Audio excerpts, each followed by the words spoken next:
7:30 p.m. The first order of business is to approve the minutes of the mayor and council meeting of June 6, 2016, and the executive session of the same date, and budget hearing of June 6, 2016. We're gonna read a summary of the... Yes, Okay. correct. I would move that the mayor and council meeting for June the 16th, and, I got the utilities meeting here. Budget hearing. Okay, I've read it though, it was online, executive session, No. and the budget hearing for June the 6th. Second. All those in favor? Any opposed? Okay, I'm going to read a summary of our executive session into the minutes. The summary of our executive session for June 6, 2016 is as follows. Mayor Serino called the executive session to order at 8:58 p.m. June 6, 2016, in accordance with 3-305B7 of the Open Meetings Act. The purpose of the meeting was to meet with council to consider an agreement regarding the hospital oil spill. In attendance at the meeting were council members Liz Gross, Linda Kuiper, and Marty Stetson, Bill Ingersoll, Town Manager, Bob Sipes, Utilities Director, Chip McLeod, Esquire, and Jen Mulligan, Town Clerk. No motions were made or passed. The meeting adjourned at 9:50 p.m. Minutes were taken and are part of the record.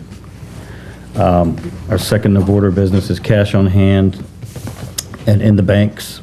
Total operating cash on hand for unrestricted use is $883,401.78. And our Washington College Armory funds, which are assigned for waterfront initiatives, we have $180,480 for total funds of $1,063,881.78. The next order of business is the payment of the bills. Second. All those in favor? Any opposed? Yes. Let the record show we unanimously agreed to pay the bills. Our next order of business is Mary Ann Rurmond from the Chester River Health Foundation to discuss a proclamation for tax credits. How are you? Good, how are you doing? Good. The foundation will be applying for a $50,000 allotment of Maryland state tax credits to help us fund the purchase of all new beds for the hospital. It's actually, in addition to beds, it's basically an entire suite.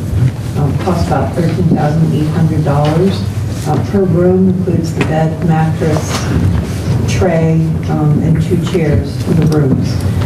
Part of the application process requires a resolution of support of the project and distribution of tax credits from Chestertown. So I'm here to ask for your resolution of support.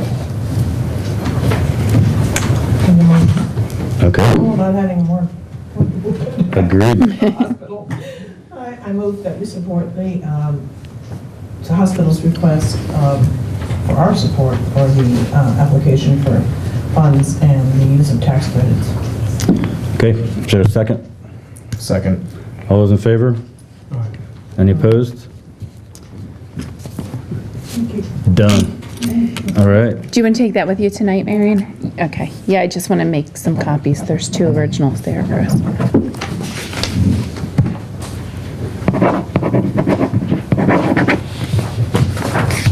Thank you. All right.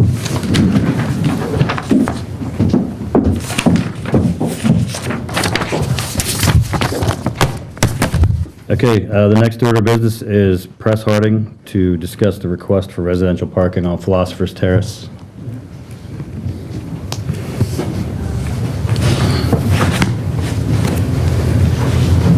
Hi, Press, how are you? Visual aid, Nice, solid selection brand. I like it. Is that all right? Yeah? So, okay. So basically, what I'm asking and seeking is an expansion of the resident-only parking to include the 200 block of Campus Avenue, which is from the corner of Philosopher's Terrace to Waldo, and for the 200 block of Philosopher's Terrace, which goes from Campus Avenue to Kent Street. To Byford or Waldo? The 200 block. I'm sorry, that's Byford, I'm sorry, I had it mixed up. Thank you. There are a number of reasons for it, but also it's a proximity of, the college buildings being put up. And when we first met with people from the college and people questioned about the small amount of parking spaces they had there, it was suggested in that meeting that we approach the town for resident-only parking, much like what's on, Who suggested that? Was it a resident or the no, college? it was the gentleman who was presenting to our neighborhood association From the from college? the college, yes. Yeah, it could have been, Right now, this section of Campus Avenue is resident only, and that was done prior, I believe, to the college even acquiring that property. There's other reasons I think that we should consider this besides just the presence of the new, educational facilities there for the college. Philosopher's Terrace is a main route for the ambulances that travel through there.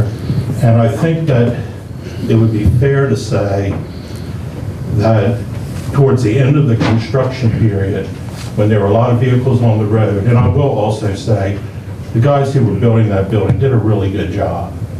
And I think that most of the time, we were pretty unaffected for the size of the project. But at the time when they had to be out of their footprint to be there, the congestion that it caused, even though it was temporary, it was pretty evident that the traffic flow and everything slowed down. I think that we have to try to maintain these roads as open as we can, because I personally believe that our road infrastructure is not keeping up with the expansion of Chestertown, especially in the downtown area. You know, of course, that narrowing roads reduces speed. People tend not to speed on it. Campus Avenue is almost like a highway. If it did have Well, parking. that's a law enforcement issue, in my opinion, and, there's a stop sign right here, and I believe even when you were the chief of police, I actually requested somebody come and even sit in my driveway and monitor the failure to stop at that stop sign, which has been a continuing problem ever since my kids were little. And there's never been any attention to that. So, But you see, if there was cars parked on the left-hand side there, they would probably stop, because the way it is now, it's open. They're driving up there, they see a very open space, and they just make a right-hand turn. One way to get cars to stop is to build right up to the edge of the road, and then they have to stop in order to look, well, so. I respectfully disagree with you, because I'll tell you what happens at the stop sign. I've lived there for 37 years. And what happens is when you're coming down this road, or what people do when they come down this road, they get up about to here where there's houses and you can't see over here. And if they're turning right, they look up this road up towards Washington Avenue. And if they don't see a vehicle, they just assume that it's safe to go around the corner. But if I or my wife are backing out of this driveway and we're halfway there when this car is here, they come around here, they blow the horn at us, and they drive around us like that. It's not, I'm telling you, it's not uncommon. What I was talking about would be cars parked over on the other side there where they sell the market. It wouldn't make, So it wouldn't that make gives it. a clear view. I'm just saying I respectfully disagree with you. I don't believe that's the case. You live there and you feel I the do, problem. and the other thing of it is we're trying to preserve our community. I mean, the mayor and council have already said that before anything happened in here, that this should be resident-only parking, and we're even in closer proximity to all of this activity Do you now. park on the street? I do not park on the street. Okay. Does your neighbors park on the street? No, most don't. That's, You know, I travel that street quite often. I don't see any cars parked on the street. Oh, no. yeah, well. And so we had to- That's not is- correct. but that's- Not during construction. During the construction, there was lots and lots of them, but my point I'm trying to make is that I think you might be a little premature. Why don't we wait until this college to finish their construction and we see what happens in Florida? My issue is not really with construction vehicles, because I'm saying, in the last month and a half, were they all out on the street and was it pretty annoying? Sure it was. It was dusty, it was dirty, it was noisy, but you could see the end to that. But the thing of it is for these buildings, they've only got like, I don't know the exact number, but it's a very small amount of parking spaces. that Or they how many put- people that will work in the building, do we know that? I'd like to know those two Well, numbers. the other thing I'm saying is when you have students coming there, and I know that the college has indicated that they're going to encourage the students to walk there, and I applaud that. But the reality is that they're, they're still going to drive and they're still going to park there, and it's still going to be all clogged up.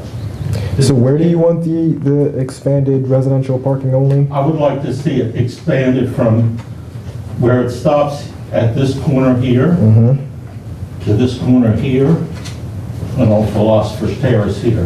There's already no parking signs here. So Some you- of those signs you actually can't even read anymore. No. And even with where the signs, you can read them, people still park there.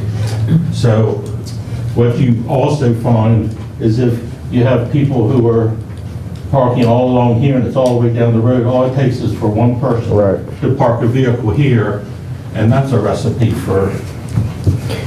Down on this end of Philosopher's Terrace, there are a number of residents who park there from both sides of the street.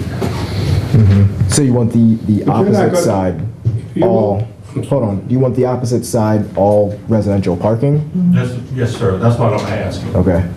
I have to say, I support this because I use that lot several times a day. And I'm actually also concerned about the small parking area that's been installed there, the number of people that are going to be working and, learning in that building. And it was extremely difficult when the contractors were all parking there with large vehicles to get by. And, admittedly, the cars will be smaller, but, we need to worry about the people that live on that street. Children and, I realize that they're getting ready to build another building there, and I work construction. I know what it's like when you're in a tight area, and sometimes you're just kind of like, man, if we can just get this done, and sometimes you just have to do it. And, sometimes some of that's understandable, but to see, those streets actually become basically like a parking lot,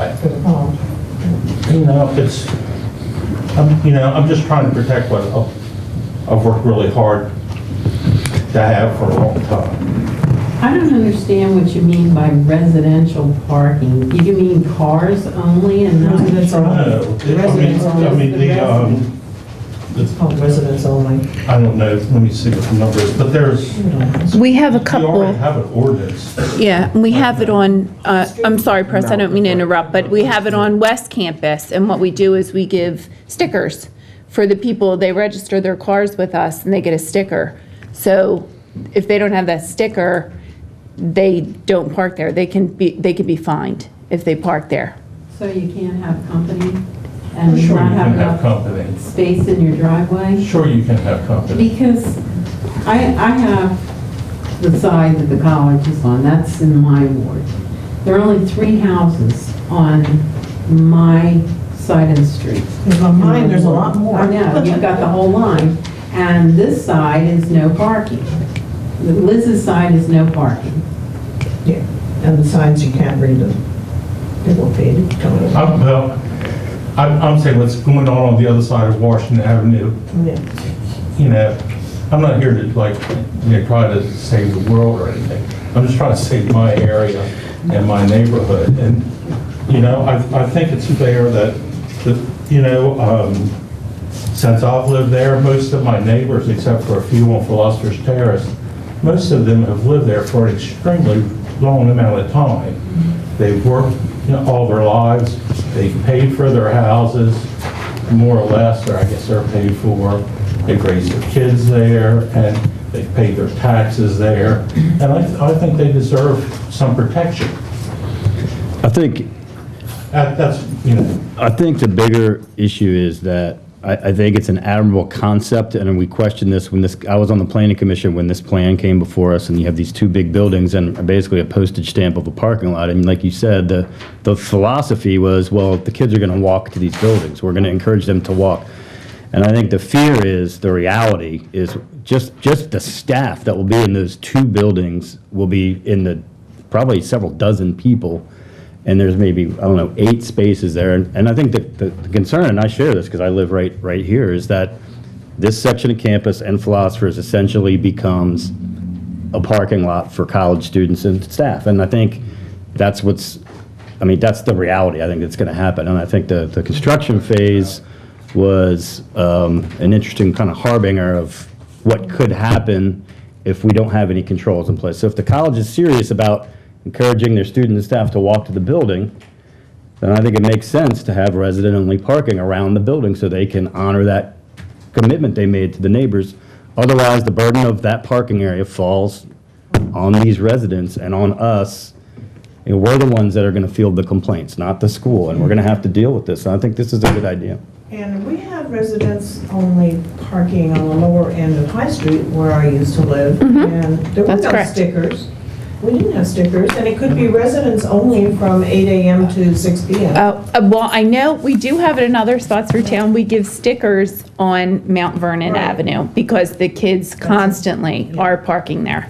So, But what about residents only parking from 6 a.m. to 8? But if you live at the lower end of High Street, you have no choice. You have to park on the street. There's no off-street parking. I didn't. I had All off- those houses have all-street parking. Right. I mean, I go up and down there all the time. I don't see cars parked at nighttime or any other time. As far as being safety, you're not, you were saying, well, if we strict parking on Philosopher Terrace, it's going to be safer. Well, the residents can park there. It's okay for them to park, but it's not okay. But I think, Marty, I think the concern is that if you don't limit it to residents only, it just becomes open season for any college student or staff to basically park in these neighborhoods, and I don't think that's okay. I think that wasn't the idea when this was proposed to the town, and I think we should make them honor that commitment. I also want to say, I think it's a beautiful project. I think it's great. a beautiful building. The grounds they're putting in are phenomenal, assuming they all survive.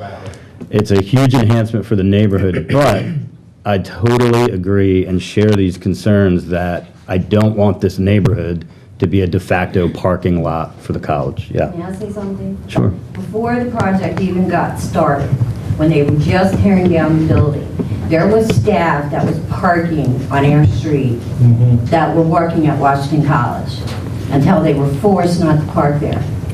And I tried to explain to them that it was resident parking only, and they basically turned their nose up at me and said, big deal. And so if you get that reaction from people who are staff, look, it's not all the staff, but No, but I mean, I'm just saying, it's just an indication of what you're going to be up against. I just Let's think, start again when school comes. I just think human nature for students and staff is, we live in a vehicular-oriented society. You're going to drive as close as you can to where you need to be in that classroom or where your workplace is, and that closest place is right in front of my house, it's right in front of your house, and it's on Philosopher's Terrace. So I think we need to, I agree with Chris, I think we need to put some safeguards in for the neighborhood to preserve the residential character of these neighborhoods that have, We just put resident parking only on the Ward 2 side of Philosopher's Terrace and campus. and extend it. It's already on campus, in theory. Byford Drive. And I don't think it's being punitive to the college, because they said, we want people to walk. So if that's the case, then let's protect the residents and encourage them to walk. I don't quite understand what the problem is. Are the residents not finding a place to park? No, it's not a current problem. They just don't want a car in We're front of their trying house? to have some future vision here. I have a That's neighbor. the problem with Chestertown, is they do all these things, and all of a sudden they're going, oh my God, I didn't think this was going to happen. You got to look ahead sometimes. I- We're looking ahead to when this building opens in the fall. And then we're looking ahead to when there's 2 buildings that are open every fall, and that's a lot of people coming to those 2 I'm not buildings. sure And how the many other students are problem, the other going to problem service is it. you got the middle school at the other end of campus, you got the elementary school on, what is it, Cannon, I don't even know. But the buses are going down west and east campus twice a day. The project manager for the construction didn't even know when the buses traveled down the street. And she had equipment, trucks parked, double parked. at the time that school was getting out to load equipment up, because she didn't know when the buses ran down the street, and she'd been there for a year. Yeah, I understand. It's definitely been challenging for us, but So, and really, what I'm trying to do is trying to be ahead of the game, be ahead of yeah. the curve, and try to, preemptive. yeah, I mean, if you can't see what's coming down the road, I mean, doesn't really make a lot of sense. Oh, I have a neighbor who parks his truck in front of my house, and it's very unsightly, so I was wondering if maybe we could pass an ordinance to keep that. You know, the streets belong to the public, for crying out loud. They still will, though. If we make this resident only, the streets still belong to the tax-paying residents there. It's just that we don't want it to become a college parking lot. I'm a taxpaying resident, but I can't park on campus. If I want to come visit you, I can't park on your street then. I'll save space in my driveway for you, Marty. I still think it should be during college hours. That's a good There's idea. always a problem when you have company, but I still think. That would be, it. 8 a.m. to I would 6 certainly p.m. endorse that, but Yeah. I planned That's when the on, problem exists. well, next month, I planned on visiting the mayor, and I just didn't know where I'd park. If you pass this Well, ordinance. Marty, you know, that's really a little silly. You know, and the thing of it is when you have something like that, you know, where you already have residential only parking, those people have company. That's right. They have people who come, but I tell you what, if they have a problem in their neighborhood, they could call law enforcement, and there's something on the books that gives them some meat there so that they can protect their neighborhood. So nobody's saying, hey, you can't park in front of my house if you want to come see Chris. You know, that's just, to me, that's just. So I really think silly. we're in agreement if we use hours during the regular college day, Monday just to to Friday. prevent the students from I don't parking have to there. make a motion on that. Yeah.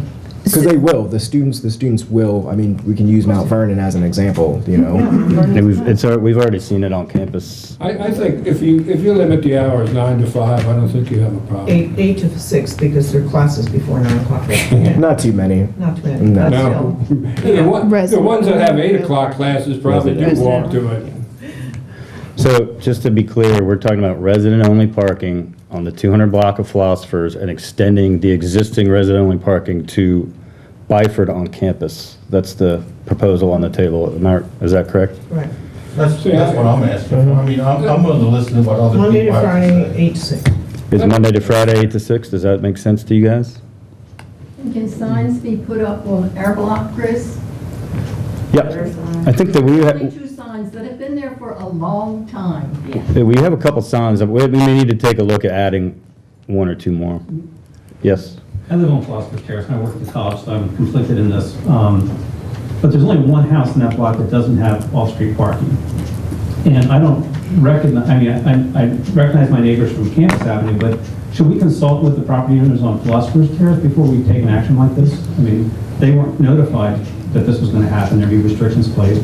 You know, Bob Ortiz, I mean, they line the whole block when they go to his house to, practice music, and nobody has a problem with that. And But I it's think- the same issues that you speak about, and it's. Yeah, I'm looking at this as a policeman. If I walk, if there's a car parked there, and it doesn't have a sticker on it, am I supposed to walk up to the door and knock on it and say, is that a visitor review, or is No, it? but I'm saying, if there's a problem in the neighborhood, and someone's going, boy, this, you know, we've got the same people who are clogging up this area daily, I mean, then you can call. Have you guys talked to other neighbors? I'm sure you have. I have, you know, Yeah. it was suggested to me that, you know, you need to go get a petition, you need to go get signatures. Hey, I'm a busy guy. I I understand. work really hard for my money, and, you know, I got a lot of things going. So, you know, and I felt like saying, well, how many signatures do you want? You want 100? You want 500? You want 1,000? Just tell me how many signatures you want, and I can go get them. I mean, anybody can go get signatures. I don't view this as a referendum. You're being Problem. silly if you think you can get 1,000 signatures. Oh, you want that? Well, they should be. I know a lot of people. But Jay, don't you think that if it was Monday through Friday, 8 to 6, because mostly like Bob's practices, for example, probably happen after business hours when he's off work in the evening, so that would preclude that I just issue. think that it's out of a courtesy Yeah. Something like this should be, the neighbors on that street who live in that street would be impacted by this kind of restriction, should be consulted before the town acts.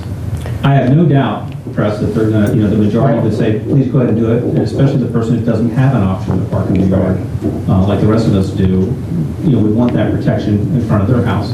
I just think that it's odd that there's nobody here from Philosopher's Terrace arguing for this restriction. Well, the reason is because I didn't go and round everybody up. Yeah. If you want me to bring everybody in, I can. I'm here. I think it was Joe who actually was at the meeting who said, you guys, if you're concerned about the parking, you need to pursue this. So, I'm just going by what they told us to do in the very first meeting we had with them, with our neighborhood association. All of the people in my neighborhood, they're all busy too. Yeah. And I'm not speaking for everyone there, I'm speaking as someone who just sees what's coming on. If I need to bring everybody in here, The neighborhood association discussed it? I know there's a strong neighborhood association in that area. we briefly discussed it, and, if, like I say, if that's what it really takes to get this done, I can tell you, at the next meeting, I can have everybody here. If we need to. I don't think you need. That's kind of inconvenient for everyone. I don't think you need to have everybody here, but I do kind of agree with Joe that it would be nice before we just unilaterally do this tonight. And it's always school's not going to be opening until the fall, so it's not like we have a mad rush to get these signs in the ground in June. Sure. So maybe between now and the next meeting, if you guys could just even be by email or have somebody walk that block and just explain. I think also it might be helpful to explain that if it's resident only, they can still park on the street. It's just that we're trying to prevent the congestion that we foresee happening from the college kind of spilling onto that street. And I think that's the key point, is that right now, I agree with Marty. Marty can't seem to get past this, but there's not a huge problem right now. It's that we foresee the problem coming down the road because there's just no parking at the building, and it's not a small building. And there's another building coming behind it, and that we want to be proactive in preserving the residential. And I think people will buy into it, but I do think it's not a bad idea to run it past them and just have a straw poll. I've talked to some of them casually. I've talked to Right. Tim O'Brien. I've talked to young Matt, who bought Bertie's house there next to the corner. And also, when I talk to people about it, they seem to like the idea. So I So think- I talk to everyone, no, I haven't. I think the idea that I thought I heard us saying was the signs would read Monday through Friday, resident-only parking. 8 to 6. 8 a.m. to 6 p.m. So if Bob Ortiz wanted to have band practice, or you wanted to have band practice in the evening, and guests are parking in the street, it's a non-issue. Even if somebody comes there between 8 and 6, if they're visiting somebody or. Yeah, no one's, you're not gonna have, that's not the volume issue that we're seeing with this project. That's correct. So is that amenable to you to take a straw poll of the philosophers, and especially the philosophers, and then report back? What do you want me to, I think you how do could want me just- to present it so that somebody doesn't think I'm just, If somebody could just report back at our next meeting. That's fine. okay. So, everybody that's impacted, except for 3 houses on the other side of Philosopher's Terrace in Linden Ford, everyone who's impacted by this, all these properties there is in my ward. Okay. So, Why don't you report back to Liz, and then she can report back to us, and if everybody's in favor, then we can just vote on it at our next meeting. Cool. Okay. So can I just catch up with you in a day or so? Yes, sir. Thanks a bunch. Thanks, guys. Night, Press. Okay, our next item is the police report. Chief Adrian Baker.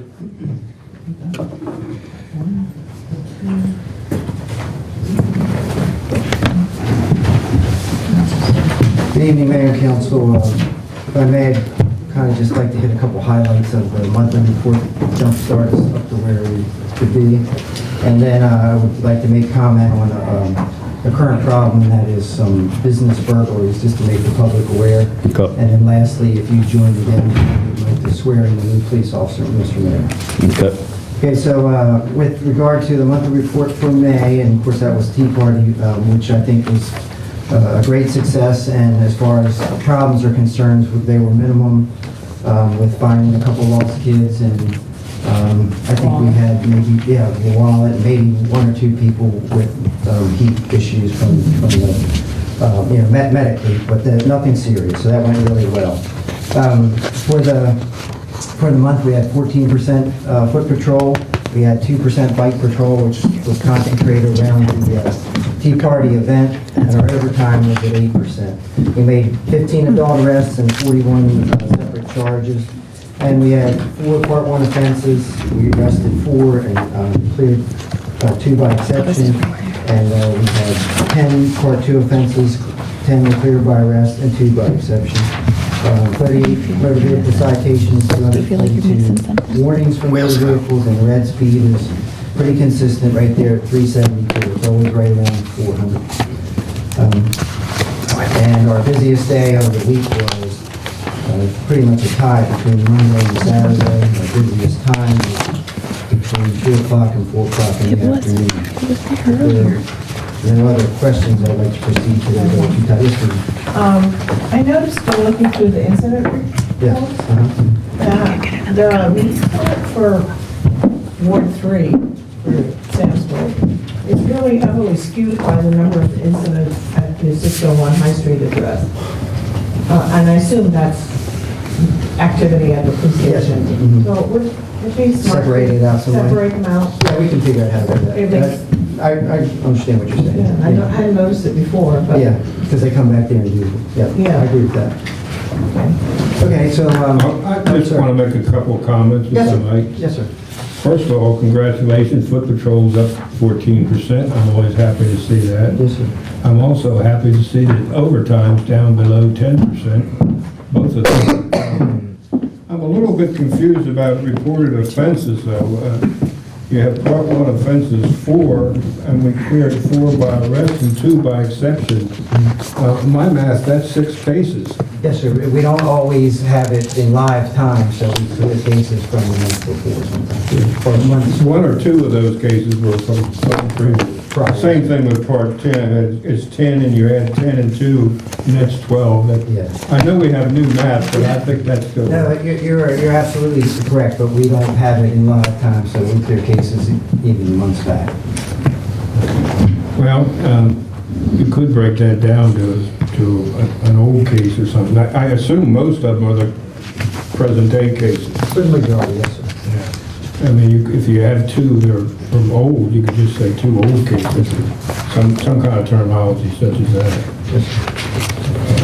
But that's all. Yes, sir. So I just wanted to make comment, warning and awareness, if you will, that not this weekend, but the one prior, June 11th and June 12th, we actually had 2 burglaries on the 11th and 2 on the 12th, and then 2 later in the week, and they were all businesses. We have developed a pretty strong subject, but we've made no arrest at this time. We're very aggressively patrolling to deter and prevent any further action, but I just want to make a public statement, particularly to businesses, and I've contacted the Downtown Association and speaking directly to them as well. I would add that these have all occurred in the wee hours of the morning, like 2 o'clock or something like that. If anyone does have the occasion to be out at that time of morning, please pay attention to what you see. Any little, something unusual or whatever may go a long way to help us either prevent a further crime or give us information on a past one. And if you do have information and your light bulb just went off when I said that, please contact the police department and we'll see what we can do. And then lastly, Mr. Mayor, if you would join me, I have our newest officer, Officer Chris Pavone, in the audience, and I'd ask him to come forward, and we are going to swear him in. Chris comes to us from the Natural Resources Police, where he spent a career of 28 years and retired, and then worked in private business for about a year, I guess. Yeah, a couple years. And so anyway, he still has the bug, and he and I work closely together, and I'll tell you, he's a fine young man. He's going to be quite an asset to this department. And he has tonight with him his wife, Paula, and his son, Drew. And if you would like to come forward, Paula, and hold the Bible while we swear him in, you're welcome to. She'd love to. Fired up. So we'd like you to raise your right hand and place your left hand on the Bible. And Mayor, if you do that, please. I, Daniel Christopher Pavone, I, Daniel Christopher Pavone, do swear that I will support the Constitution of the United States do swear that I will support the Constitution of the United States, and that I will be faithful and bear true allegiance and that I will be faithful and bear true allegiance to the state of Maryland to the state of Maryland, and support the Constitution and laws thereof, and support the Constitution and laws thereof, and that I will, and that I will, to the best of my skill and to judgment, the best of my skill and judgment, diligently and faithfully, diligently and faithfully, without partiality or prejudice, without partiality or prejudice, execute the office of police officer execute the office of police officer of the Chestertown Police of Department, the Chestertown Police Department, according to the Constitution and laws of this state. according to the Constitution and laws of this state. Congratulations.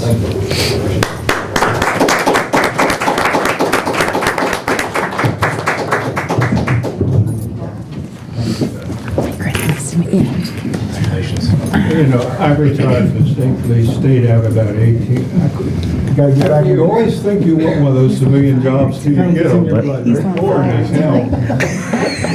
Someone give them like a Ritalin and have it do reverse effect. Oh, my God. It continues. Just never. The legend grows. The legend grows. Wow. Just You didn't catch that one. No, I wasn't plugged in. I bet you won't fall off the dais now. So do we, Not fun, when I it's read not these, nice to do we make vote fun of on these? handicapped people yet. No, we have to have a, we have to have a public hearing, so we also have, the public hearing is scheduled for July, oh no. This is reasoning, sorry, my mind went to the annexation.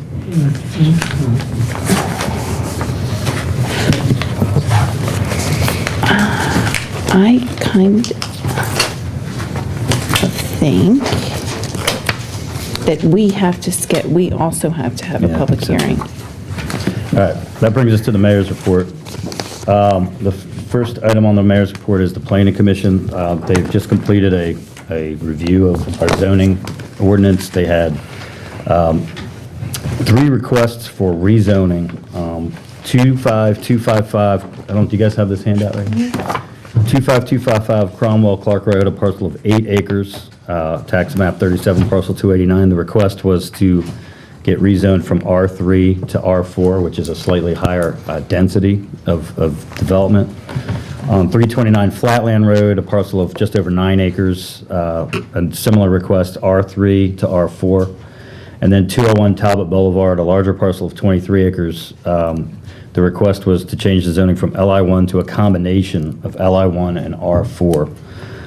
So the Planning Commission reviewed those requests. They voted unanimously to forward these applications with favorable recommendations.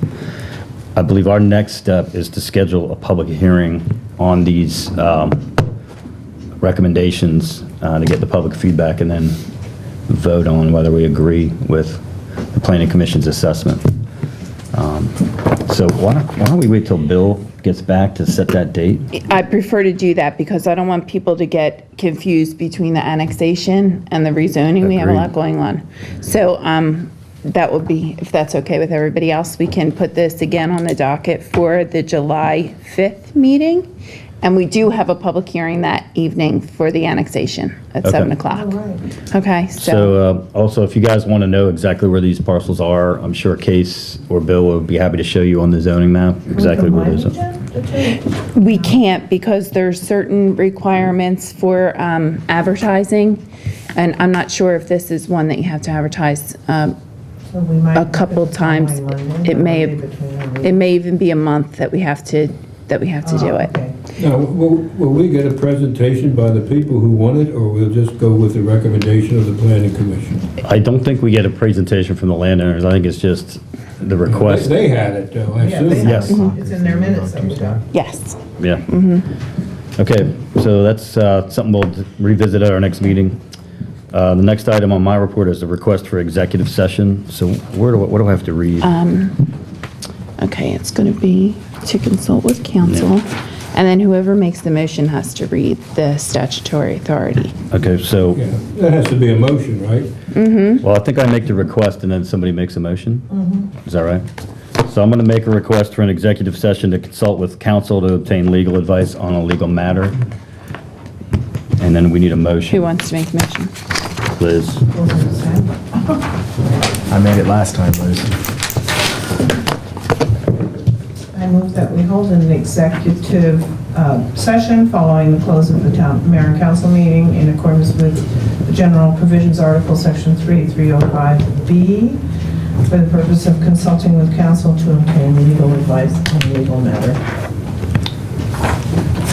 Is there a second? Second. All those in favor?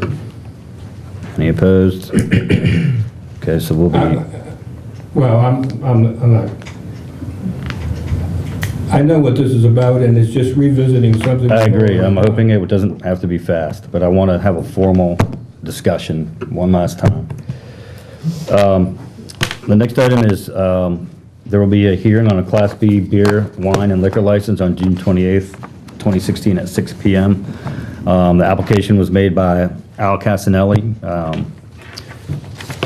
and it's concerning Casanelli Distilling, which is a great new business on High Street in, I believe, Linda's ward. So that's of interest to all of us.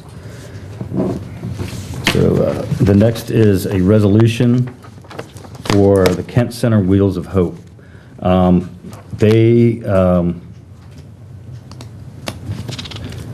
What are we supporting here? They made a, Application for funds for vehicles. correct. So I'm going to read this. Be it resolved by the mayor and council as follows. The Kent Center, Inc., a nonprofit organization, proposes to undertake the project described above. Basically, Wheels of Hope will be used to purchase and maintain new vehicles, including 3 MTA 5310 buses to transport individuals, adults with development disabilities to the services and opportunities they need to thrive. Whereas Kent Center has applied to the Department of Housing and Community Development of the State of Maryland for approval of the project, the Mayor and Council of Chestertown approves the project. Now therefore be resolved that the Mayor and Council of the Town of Chestertown hereby express approval of the project as described above. So basically, it's a letter of support for Kent Center. So is there a motion to support the resolution? I wouldn't, certainly. Okay, yeah, I agree. Is there a second? Second. All those in favor? Aye. Any opposed? Well, I have to recuse myself for conflict. Okay, so let the record show we are 4 votes in favor and 1 recused. And lastly, we had a vacancy open up on the Historic District Commission.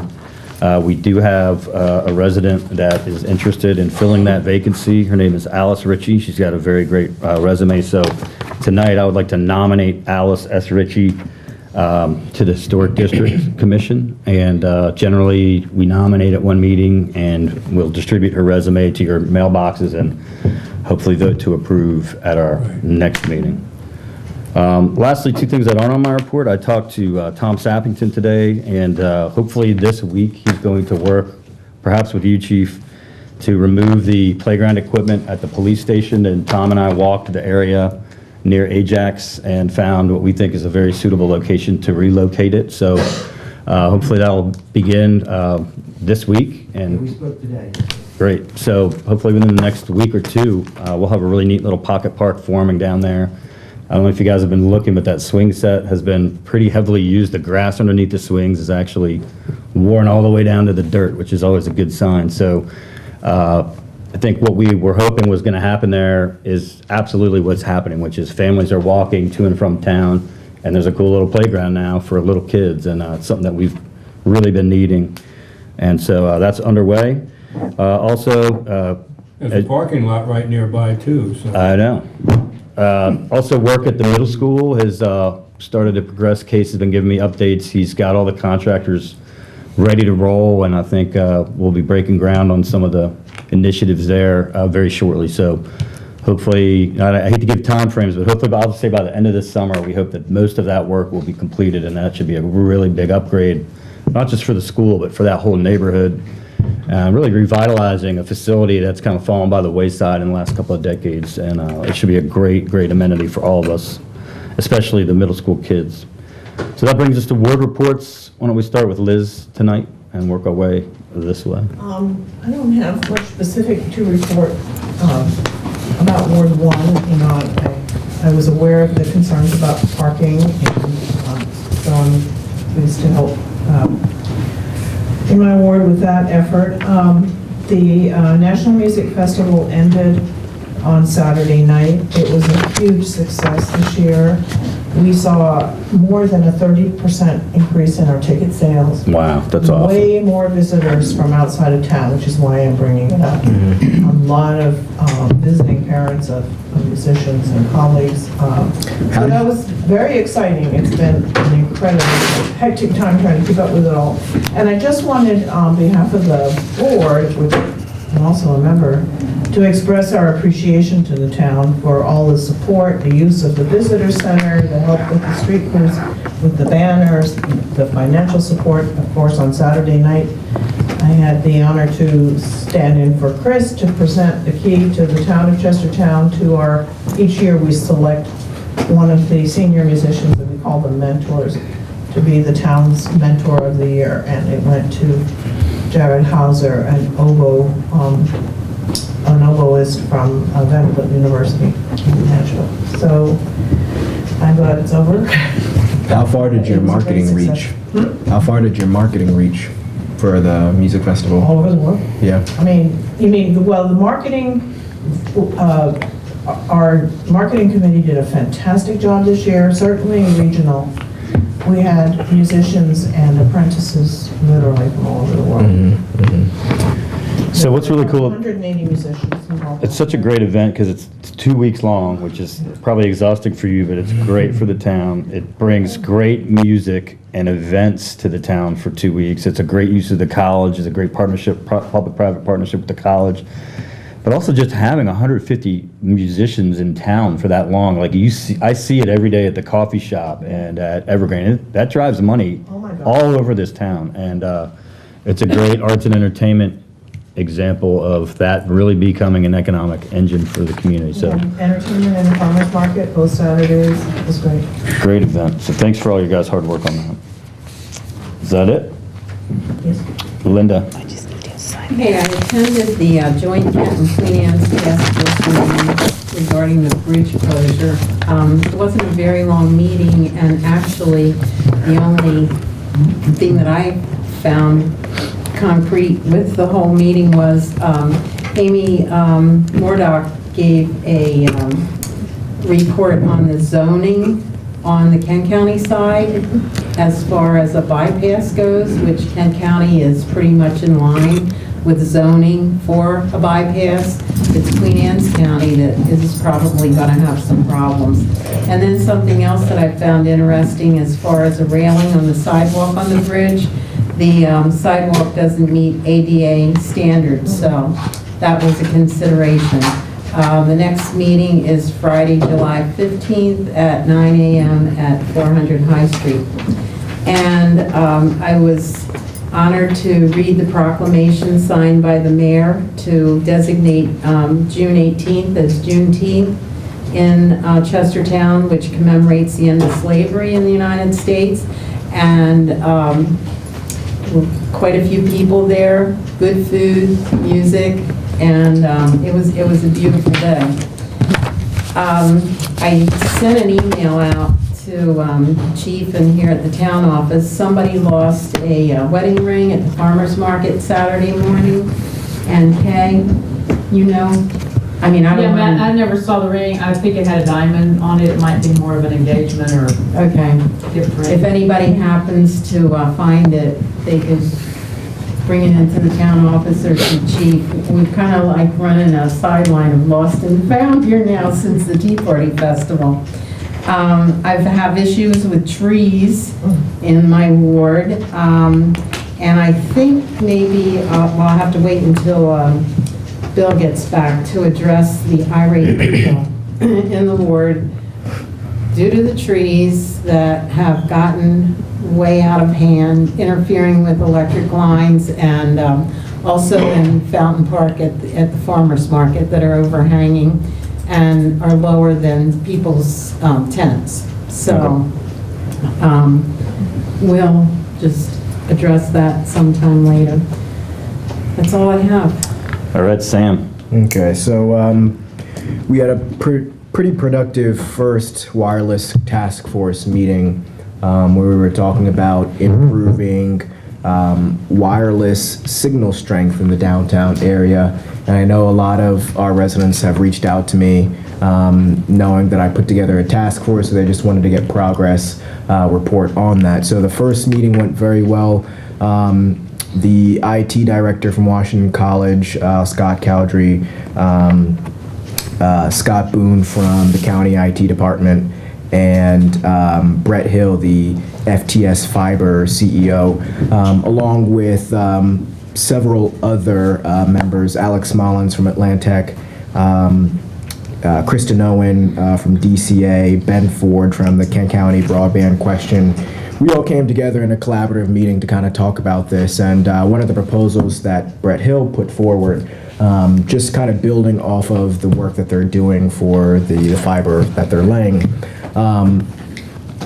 FTS can essentially build the infrastructure rather than building an entire cell phone tower in the area.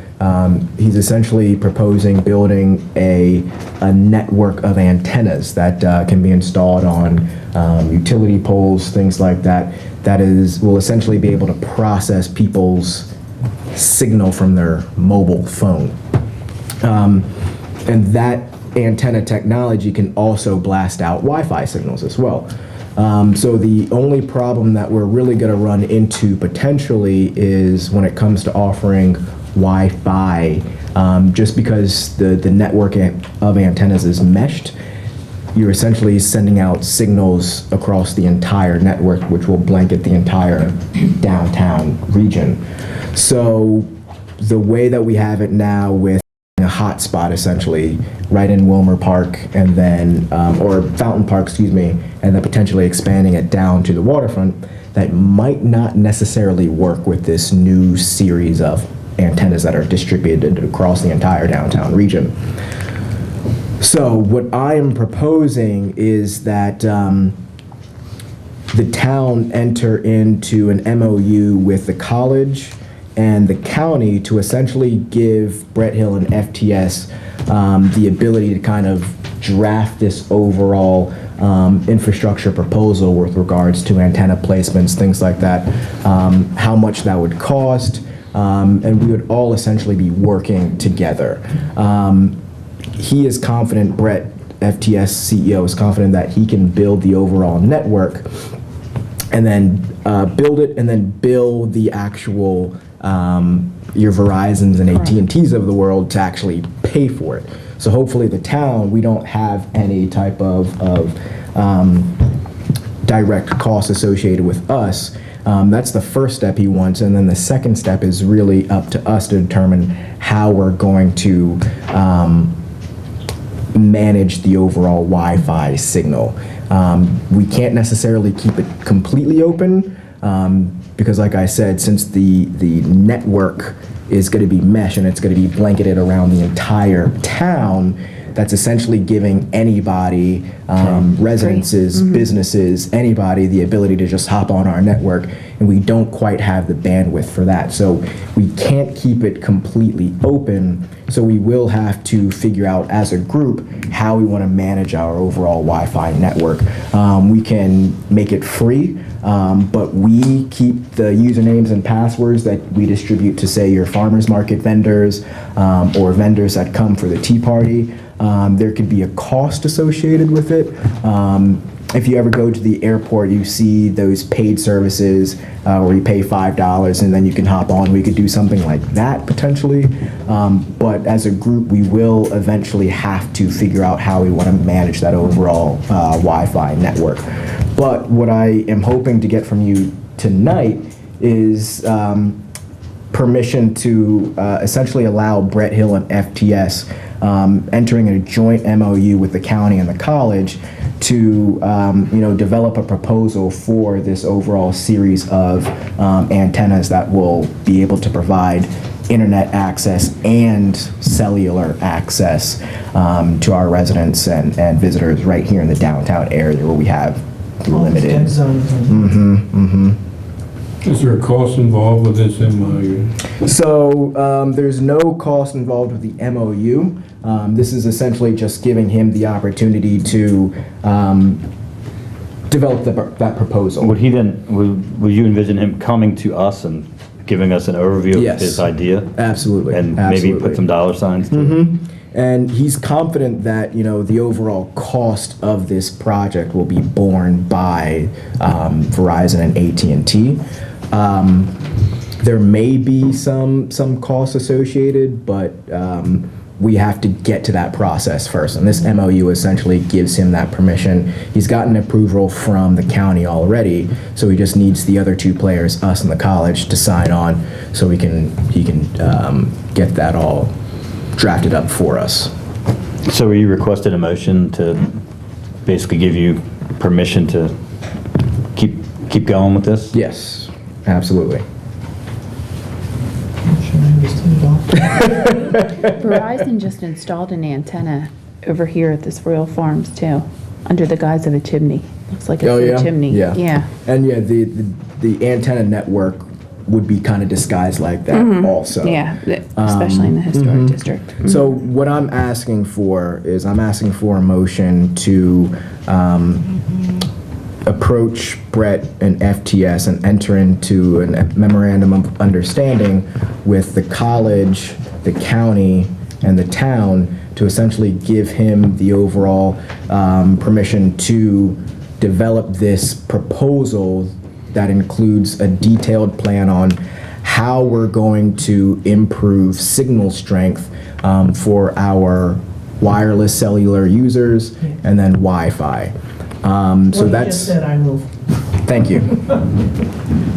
As long as it's all four, because Scott Boone's been the driving force Yes, yes. in all of this. And they presented to the commissioners last week and got that proposal to move forward. So he just needs all players to kind of sign off first before we do that. Before all four come up with an MOU. Correct, correct. So, he's got to go ahead to spend time. Invest. And then, of course, I still will then bring that MOU back for the official signing. This is just, So Sam basically needs us to give him the go-ahead. So Pretty you much. basically made a motion. Is there a second? Second, fine. thank you. All those in favor? Any opposed? Let the record show we unanimously supported Sam's efforts to keep the ball rolling. on So the to make a long Wi-Fi. story short, this is just to really improve signal strength. So when you make a call, you can actually get it downtown. And I know a lot of people. Inside the buildings? Potentially, but it's all dependent on the architecture of the building also, To so. have metal roofs and those tin ceilings, that really messes up signals. But even when you're well outside, you still have to Yeah. do all of that, But we can definitely mitigate that for sure. Okay, anything else? That's it. Marty? First, let me explain this. I did briefly before. Anybody that knows me know I've had a loss of hearing. It's not uncommon for policemen who used to have to go out and shoot on a range every month. 50 rounds, they didn't even give you headsets back in those days, ear protectors. And so there's an awful lot of us that have loss in hearing. As you get older, it gets worse. And since I have trouble with female voices, and two of my esteemed colleagues who live so close to me are females, Persuasion. We were talking about it. now they can't whisper and really call me names. So I know it looks like I'm listening to the ball game, and sometimes I really wished I could, but like tonight, by the way, they're playing Texas. It's so I can hear what's going on, and I thought I was missing too much, and I was, and so that's the reason for this. It picks up on the microphones. We had a gentleman come in last week and talked about the speed going out of town on Route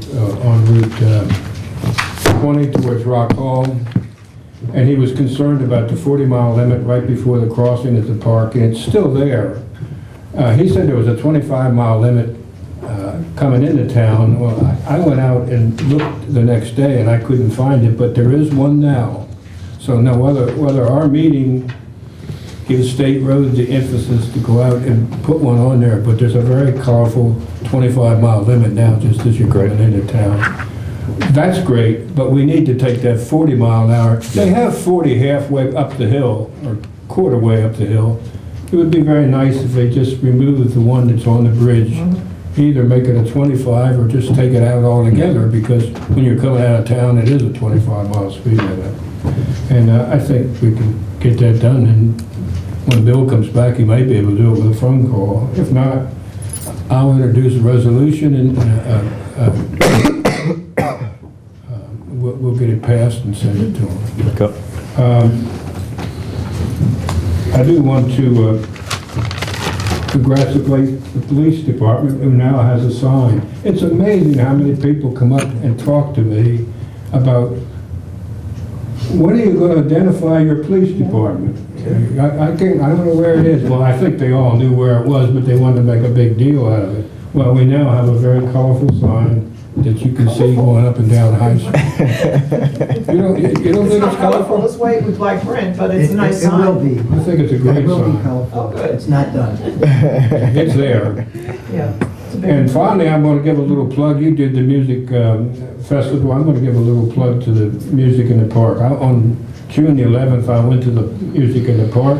We had a pretty good turnout when you think about there was so much other music going on.